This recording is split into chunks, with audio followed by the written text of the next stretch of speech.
지수야, 앤드류가 출소를 한대. 새벽부터 울린 엄마의 전화에 잠이 확 깼습니다. 시카고 한인타운에서 나고 자란 저에게도 앤드류란 이름은 낯설었습니다. 앤드류가 누구야? 엄마의 한숨 소리가 수화기 너머로 들려왔습니다. 너 어렸을 때부터 우리 동네에서 제일 큰 사건이었던 거 모르니?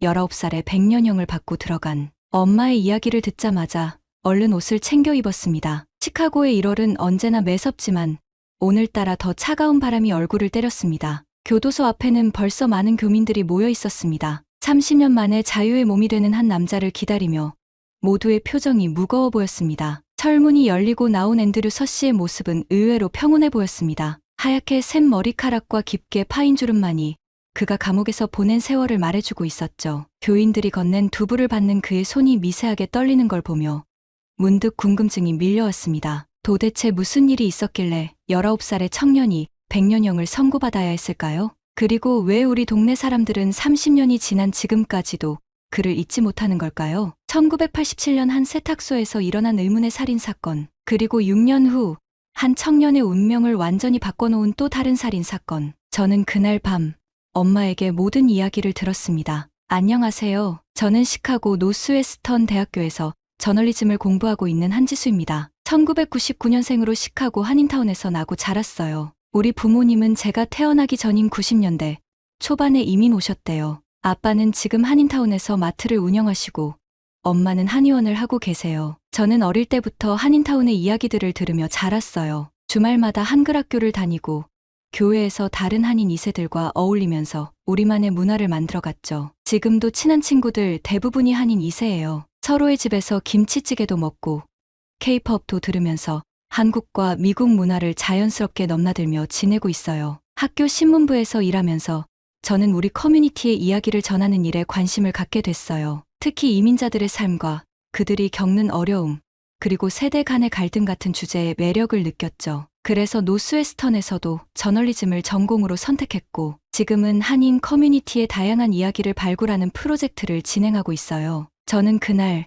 새벽부터 울린 엄마의 전화에 잠이 확 깼습니다. 기숙사 룸메이트가 살짝 뒤척이는 소리가 들렸지만 다행히 깨지는 않았어요. 앤드류가 누구야? 엄마의 한숨 소리가 수화기 너머로 들려왔습니다. 너 어렸을 때부터 우리 동네에서 제일 큰 사건이었던 거 모르니? 19살에 백년형을 받고 들어간 소년 이야기인데 서울에서 특히 큰 기사로 다뤄졌었어. 저는 침대에서 벌떡 일어났어요. 기자를 꿈꾸는 저에게 특종이란 단어는 마법처럼 강력했거든요. 서둘러 옷을 챙겨 입고 교도소로 향했습니다. 시카고의 1월은 언제나 매섭지만 오늘따라 더 차가운 바람이 얼굴을 때렸어요. 교도소 앞에는 벌써 많은 교민들이 모여 있었습니다. 아는 얼굴들이 보였어요. 우리 교회 집사님들, 한글학교 선생님들, 30년 만에 자유의 몸이 되는 한 남자를 기다리며 모두의 표정이 무거워 보였습니다. 철문이 열리고 나온 앤드류 서 씨의 모습은 의외로 평온해 보였어요. 하얗게 샌 머리카락과 깊게 파인 주름만이 그가 감옥에서 보낸 세월을 말해주고 있었죠. 저는 재빨리 휴대폰을 꺼내 사진을 찍었어요. 교인들이 건넨 두부를 받는 그의 손이 미세하게 떨리는 모습까지도요. 그날 저녁,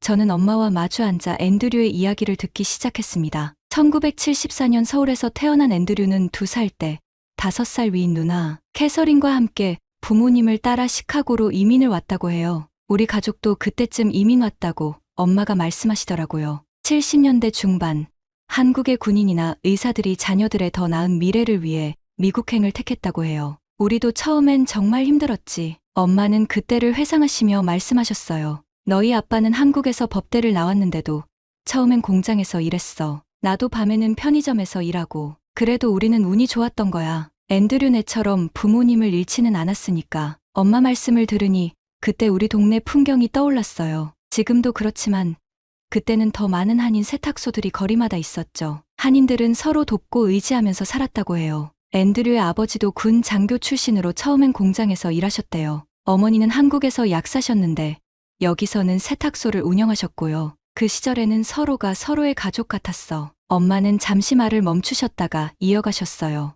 앤드류가 11살 때였나? 아버님이 위암으로 돌아가셨어. 그때부터 어머님 혼자서 세탁소를 운영하시면서 2아이를 키우셨지. 우리 동네 세탁소에서 제일 일찍 문을 열고 제일 늦게 닫으셨던 분이야. 저는 엄마의 이야기를 들으며 우리가 살아온 이민 생활의 무게를 다시 한번 느꼈어요. 앤드류네와 우리 가족의 시작은 비슷했지만 운명은 너무나 다르게 흘러갔습니다. 앤드류 어머니가 돌아가셨을 때 온 동네가 충격에 빠졌었지. 그렇게 착하고 성실한 분이었는데 엄마는 한동안 말씀을 잊지 못하셨어요. 차를 한 모금 드시고 나서야 이야기를 시작하셨죠. 그날은 정말 평범한 날이었어. 앤드류 어머님이 늘 하시던 대로 새벽 일찍 세탁소 문을 여셨대. 근데 그날 저녁 앤드류 어머님이 세탁소 안에서 엄마의 목소리가 떨렸어요. 강도가 들어와서 어머님을 무려 37번이나 칼로 찔렀대. 경찰이 왔을 때 누나는 동거남 품에 안겨 울고 있었다고 하더라. 그때 앤드류는 겨우 13살이었어. 말씀을 하시는 엄마의 눈가가 붉어졌어요. 저는 메모장에 37번이라는 숫자를 적으며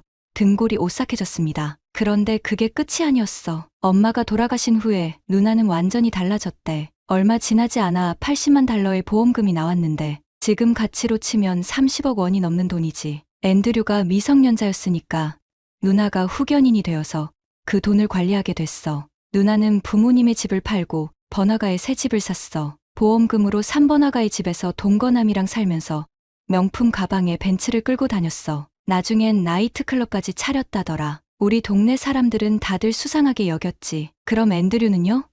그동안 어떻게 지냈어요? 제 질문에 엄마는 깊은 한숨을 내쉬셨습니다. 앤드류는 부모님이 돌아가신 후에도 꽤 모범적인 학생이었어. 누나 캐서린의 제안으로 시카고의 유명 사립고등학교에 진학했는데 거기서 총학생회장까지 했대. 게다가 미식축구 선수로도 두각을 나타내서 장학생으로 대학까지 갔다고 하더라고. 앤드류는 정말 똑똑했어. 우리 교민사회의 자랑이었지. 동네 어른들은 모두 대견해하셨지. 어려운 환경에서도 저렇게 잘 자란다고. 엄마가 말씀하시는 동안 저는 따뜻한 커피를 한 모금 마셨어요. 엄마의 말씀을 들으며 저는 또래였던 앤드류를 상상해봤어요. 부모님도 안 계신데 공부하랴 운동하랴 쉽지 않았을 텐데 말이죠. 그렇게 대학교까지 장학금을 받고 들어갔어. 앞으로 뭐가 될지 모르는 앤드류를 보며 다들 기대했지.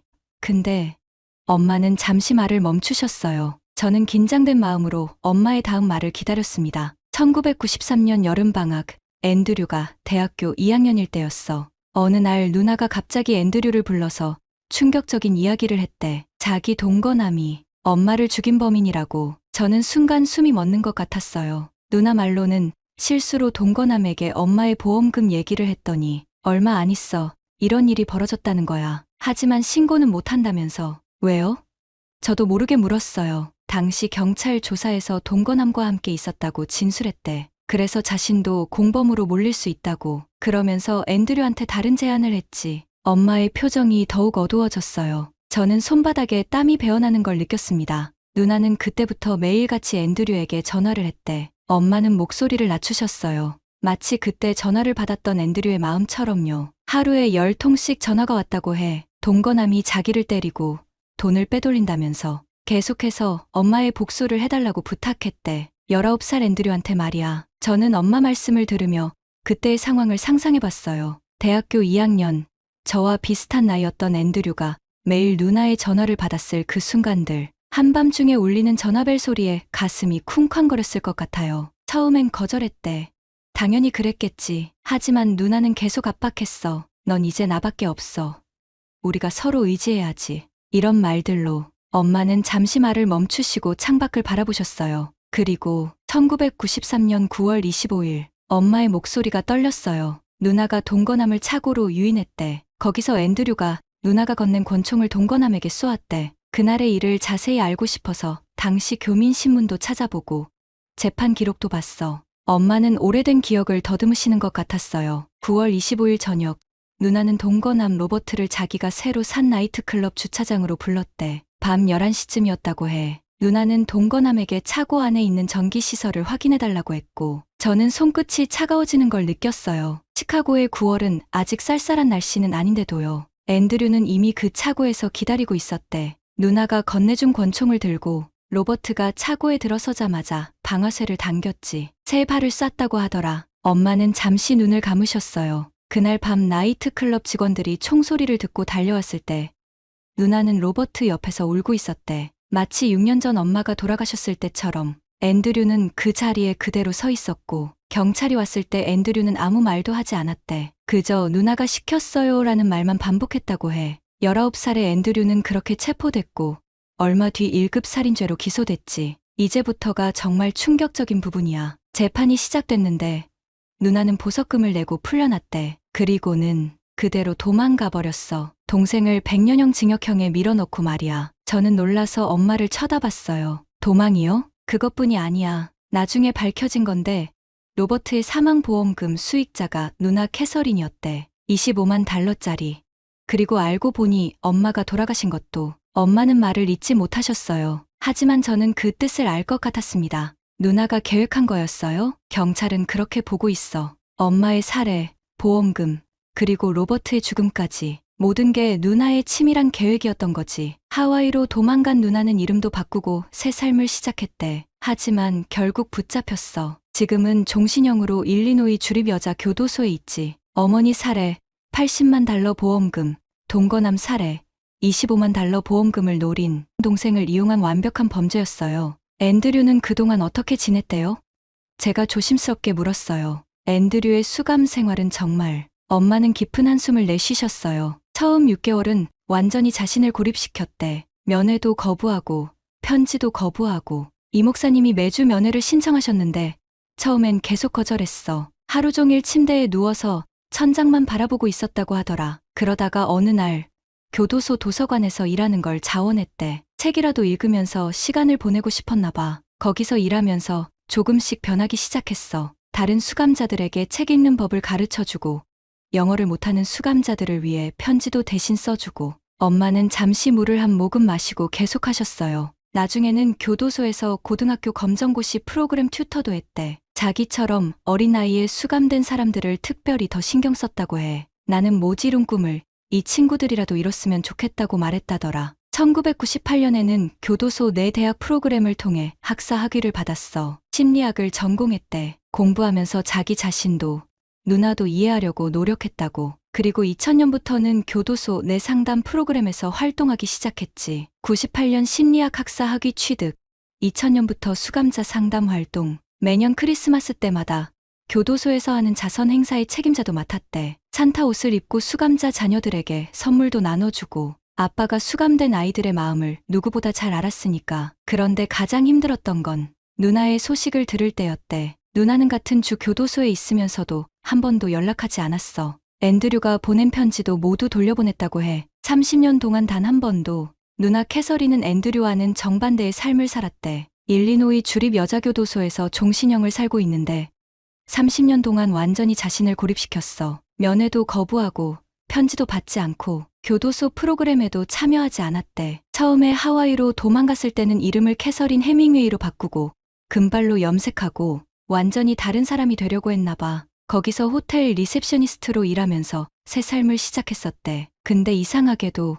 엄마를 죽였던 것처럼 37번의 칼에 찔려 죽을 뻔했대. 하와이에서 만난 남자한테 그 사건으로 경찰 조사를 받다가 신분이 발각됐고 결국 체포됐지. 지금은 교도소에서 혼자만의 시간을 보내. 다른 수감자들과도 거의 대화를 하지 않는데 매일 새벽 3시에 일어나서 교도소 청소를 자원해서 한대. 그 시간이면 아무도 없으니까. 앤드류가 보낸 편지들은 모두 겉봉투도 뜯지 않은 채 돌려보냈대. 심지어 어머님 기일에 보낸 편지도 교도관들 말로는 밤마다 울음소리가 들린다고 해. 하지만 앤드류는 매일 아침 5시에 일어나서 도서관 일을 하면서도 공부를 하면서도 그 습관은 30년 동안 한 번도 바꾸지 않았다고 해. 아마 어머님이 세탁소 문을 여시던 그 시간이 몸에 배어서 그랬을지도 모르지. 교도소 상담 프로그램에서는 특히 분노 조절 문제가 있는 수감자들을 많이 도왔대. 자기처럼 가족이나 주변 사람들의 압박으로 범죄를 저지른 사람들이 많았거든. 앤드류는 그들에게 누군가를 탓하지 말자. 우리의 선택이었다고 이야기해줬다고 해.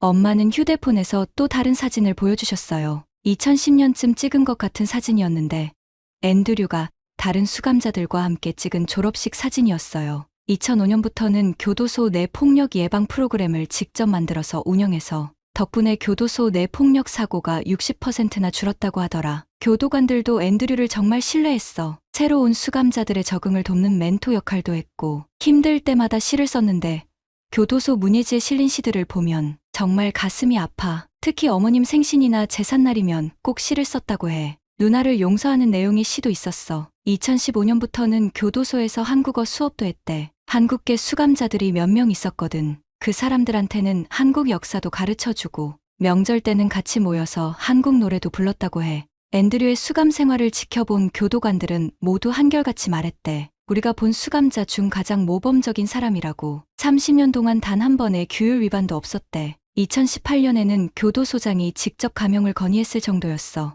그런데 말이야, 앤드류가 거기 있으면서 가장 힘들었던 건 매년 어머님 기일이었대. 그날이면 꼭 교도소 채플에 가서 하루 종일 기도를 했다고 해. 누나를 용서할 수 있게 해달라고. 저는 엄마의 말씀을 들으며 앤드류의 하루하루가 어땠을지 상상했어요. 작년에는 교도소 신문에서 특별 인터뷰를 했는데 앤드류가 이런 말을 했다고 해. 나는 이곳에서 삶을 배웠다. 증오는 증오를 낳고 복수는 복수를 낳을 뿐이라는 걸. 그리고 어제 마침내 그가 자유의 몸이 됐지. 50살이 되어서야. 앤드류가 교도소를 나오면서 한 첫 마디가 뭔지 알아?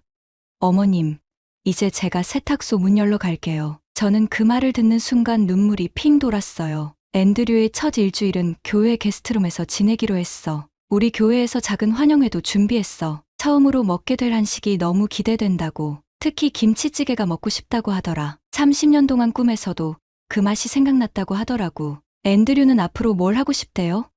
제가 궁금해서 여쭤봤어요. 일단 한동안은 적응하는 시간을 가질 거래. 세상이 너무 많이 바뀌어서 핸드폰 쓰는 법도 배워야 하고 인터넷도 처음이고. 그래도 한 가지 확실한 계획이 있대. 엄마는 잠시 말을 멈추셨다가 진지한 표정으로 말씀하셨어요. 교도소에서 만난 젊은 수감자들을 위한 재활 프로그램을 만들고 싶다고 해. 특히 이민자 가정 출신 청소년들을 돕고 싶대. 자기처럼 가정의 압박이나 문화적 갈등으로 어려움을 겪는 젊은이들을 위해서. 그리고 누나를 만나러 갈 거래. 아직도 매일 누나를 위해 기도한대. 용서했다고.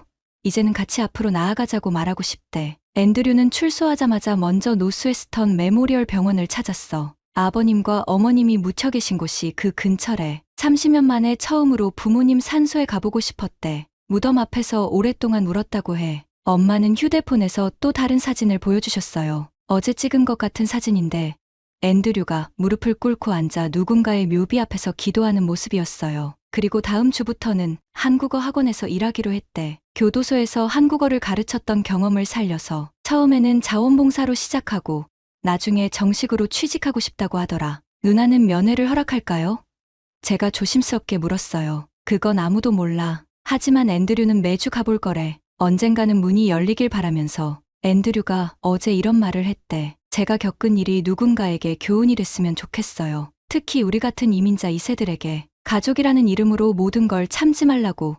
그게 더 큰 비극을 부를 수 있다고 말해주고 싶어요. 아마 많은 사람들이 이 이야기를 듣고 한순간의 잘못된 선택이 인생을 어떻게 바꾸어 놓는지에 대해 이야기할 거예요. 앤드류는 어제 출소하면서 이런 말을 했대. 30년 동안 제가 누나를 용서하려 노력한 것처럼 이제는 제 자신을 용서하려고 해요. 그리고 우리 누나도 자신을 용서할 수 있기를 바랍니다. 이제 어떻게 이 이야기를 써야 할지 알 것 같았어요. 이건 단순한 범죄 기사가 아니에요. 한 청년이 30년이라는 긴 시간 동안 자신의 어둠과 싸우며 마침내 빛을 발견한 이야기. 그리고 아직도 자신의 어둠 속에서 빠져나오지 못한 누나를 향해 손을 내밀고 있는 이야기였어요. 어제 하얀 눈이 내리는 시카고 한인타운에서 저는 우리 부모님 세대의 코리안 드림에 대해 다시 한번 생각해보게 됐습니다. 1970년대 더 나은 삶을 꿈꾸며 이국 땅에 첫 발을 내디뎠던 수많은 한인들. 앤드류의 부모님도 그 중 한 분들이셨겠죠. 엄마는 마지막으로 이런 말씀을 하셨어요. 한국 사람들에게는 한이라는 게 있잖아. 깊은 슬픔,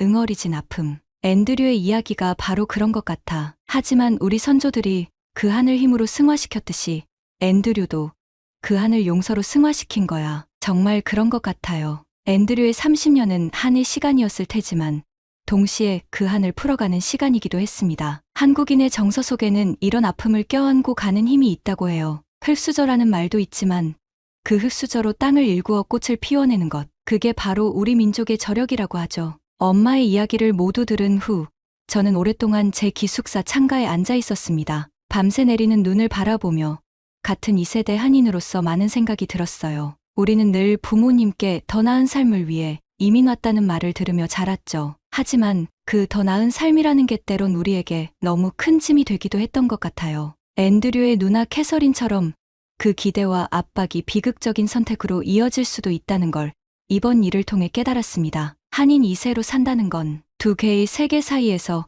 균형을 잡으며 사는 거예요. 부모님의 한국적 가치관과 미국의 문화 사이에서 때론 충돌하고 때론 조화를 이루며 앤드류와 캐서린 남매의 비극은 어쩌면 그 균형이 무너졌을 때 일어날 수 있는 일이었는지도 모르겠어요. 이번 기사를 쓰면서 가장 크게 깨달은 건 우리 모두가 서로를 더 이해하고 보듬어야 한다는 거예요. 부모님은 우리의 미국적인 면을, 우리는 부모님의 한국적인 면을, 그리고 우리 스스로는 그 둘 사이에서 완벽한 균형을 이루지 못하는 자신을 이해하고 받아들여야 해요. 앤드류의 이야기는 비극이지만 동시에 희망이기도 해요. 그가 30년이라는 시간 동안 자신과 싸우며 마침내 용서를 배웠듯이 우리도 각자의 방식으로 성장하고 있으니까요. 오늘의 사연 어떠셨나요? 사연이 마음에 드셨다면 구독과 좋아요를 눌러주세요. 여러분의 관심은 저희에게 큰 힘이 됩니다. 앞으로도 많은 사연을 소개할 수 있기를 바랍니다. 감사합니다.